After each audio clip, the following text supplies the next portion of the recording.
Have you ever set a financial goal, only to abandon it a few months later?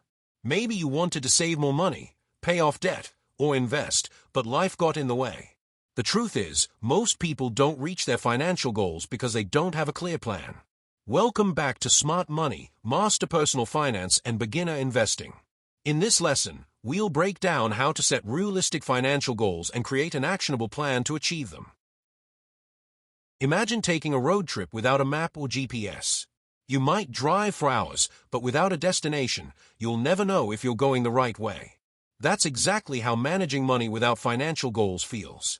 Setting clear financial goals gives you direction, you know where your money should go. Motivation, you stay focused on long-term rewards. Accountability, you can track progress and make adjustments. One of the best ways to set financial goals is by using the SMART method.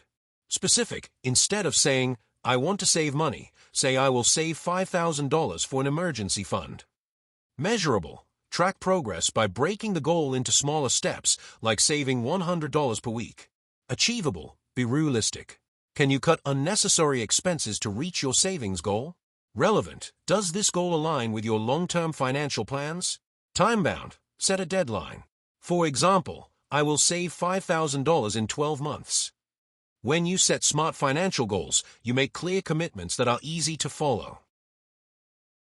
Financial goals fall into three main categories. Short-term goals, 0 to 1 year. Creating a budget. Building an emergency fund. Paying off credit card debt. Medium-term goals, 1 to 5 years. Saving for a car or vacation. Paying off student loans. Increasing retirement contributions. Long-term goals, 5+ years. Buying a house. Building wealth through investments. Saving for early retirement. Understanding these categories helps you prioritize your goals based on time and urgency.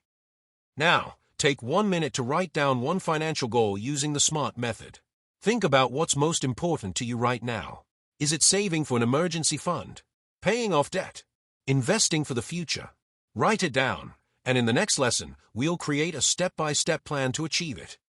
Awesome job! You've now set a financial goal using the SMART framework.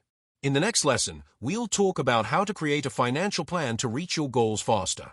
Make sure to download the worksheet below, and I'll see you in lesson 3.